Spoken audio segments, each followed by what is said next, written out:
वाराणसी, कुछ लोग इसे बनारस कहते हैं, कुछ काशी। ये एक ऐसा शहर है जहाँ वक्त भी आकर ठहर सा जाता है। कहते हैं यहाँ की हवा में सिर्फ सांसें नहीं चलती, आध्यात्मिकता भी घुलती है और हर गली हर मोड़ एक नई कहानी कहता है। ये कोई मामूली शहर नहीं है, ये तो जीता जागता इतिहास है। जरा सोच कर देखिए, हजारों सालों से बिना रुके यहाँ जिंदगी चलती आ रही है। और हाँ, सबसे बड़ा सवाल तो यही है कि इस पवित्र शहर की आत्मा को महसूस करने के लिए क्या बहुत ज्यादा पैसे खर्च करने पड़ते हैं? तो चलिए इसी सवाल का जवाब ढूंढते हैं और बनाते हैं एक शानदार बजट फ्रेंडली 3 दिन का प्लान। तो सफर शुरू करते हैं।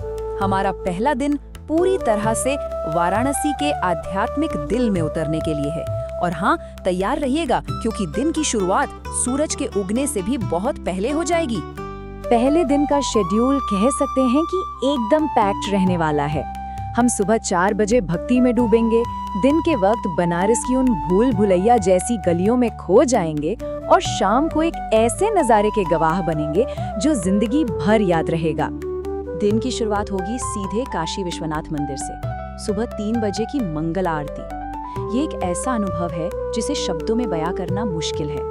फिर ठीक पास में ही माँ अन्नपूर्णा का मंदिर है, जिन्हें भोजन की देवी कहा जाता है। और उसके बाद हम दर्शन करेंगे काल भैरव के, जो इस शहर के रक्षक, यहाँ के कोतवाल माने जाते हैं। और दिन का अंत होगा एक यादगार अनुभव के साथ, दशाश्वमेध घाट पर गंगा आरती। यकीन मानिए, ये सिर्फ एक पूजा नहीं है, ये एक दिव्य नजारा है। मंत्रों की गूंज, हजारों जलते हुए दिए और हवा में भक्ति की वो ऊर्जा, सच में अद्भुत। तो अब बारी है दूसरे दिन की। ये दिन हमें सुबह की हिंदू परंपराओं से लेकर बौद्ध धर्म के शांत इतिहास तक ले जाएगा। मतलब आध्यात्मिकता का एक बिल्कुल नया पहलू देखने को मिलेगा। दूसरे दिन की सुबह थोड़ी सुकून भरी होगी, गंगा में नाव पर बैठकर सूर्योदय देखने के साथ। इसके बाद हम शहर के दक्षिणी हिस्से के कुछ मंदिर और बनारस हिंदू यूनिवर्सिटी के शांत कैंपस को देखेंगे और फिर शाम को एक छोटी सी यात्रा पर सारनाथ निकलेंगे। ये स्लाइड दिन के 2 अलग-अलग अनुभवों को कितनी खूबसूरती से दिखाती है। एक तरफ 80 घाट पर सुबह बनारस का वो जीवंत माहौल है और दूसरी तरफ सारनाथ की वो गहरी शांति, जहाँ गौतम बुद्ध ने ज्ञान पाने के बाद अपना पहला उपदेश दिया था। क्या कमाल का संगम है ना। और अब आता है हमारा तीसरा और आखिरी दिन। ये दिन शहर की विरासत को और करीब से जानने, यहाँ की कला को महसूस करने और हाँ, कुछ यादें अपने साथ घर ले जाने का है। सुबह की शुरुआत मणिकर्णिका घाट के अवलोकन से होगी। ये एक ऐसी जगह है जो आपको जीवन के सबसे बड़े सत्य की याद दिलाती है, जीवन और मृत्यु का चक्र। इसे बस एक सम्मानजनक दूरी से देखना ही अपने आप में एक बहुत गहरा अनुभव है। और हाँ, बनारस की यात्रा शॉपिंग के बिना तो अधूरी है। दुनिया भर में मशहूर बनारसी सिल्क साड़ियों के लिए ठठेरी बाजार जा सकते हैं या फिर गुदोलिया मार्केट में लकड़ी के अनोखे खिलौने और दूसरी यादगार चीजें ढूंढ सकते हैं। तो घूमने का पूरा प्लान तो तैयार है, पर इसे बजट में कैसे फिट किया जाए?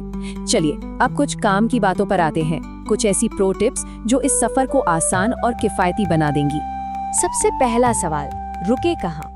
जैसा कि ये चार्ट साफ साफ दिखा रहा है, अगर असली बनारसी माहौल का मजा लेना है और पैसे भी बचाने हैं तो घाटों के पास के हॉस्टल सबसे अच्छा ऑप्शन है। यहाँ लगभग 500 रुपए से एक रात का खर्चा शुरू हो जाता है। और अब बात करते हैं खाने की। बनारस का स्ट्रीट फूड तो अपने आप में एक एक्सपीरियंस है।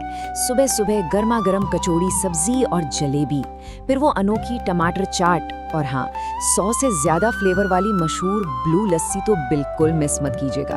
और अगर सर्दियों में जा रहे हैं तो मलइयों जरूर ट्राई करें। यहाँ आने का सबसे सही समय कौन सा है? देखिए, अक्टूबर से मार्च के बीच मौसम बहुत अच्छा रहता है, पर ये पीक सीजन भी होता है, मतलब भीड़ और दाम दोनों ज्यादा। अगर आप तेज गर्मी झेल सकते हैं तो अप्रैल से जून के बीच आपको सबसे अच्छी डील्स मिल सकती हैं। एक और जरूरी टिप, नाव की सवारी के लिए हमेशा मोल भाव करें। एक शेड बोट राइड के लिए एक इंसान का किराया 100 से 200 रुपए से ज्यादा नहीं होना चाहिए।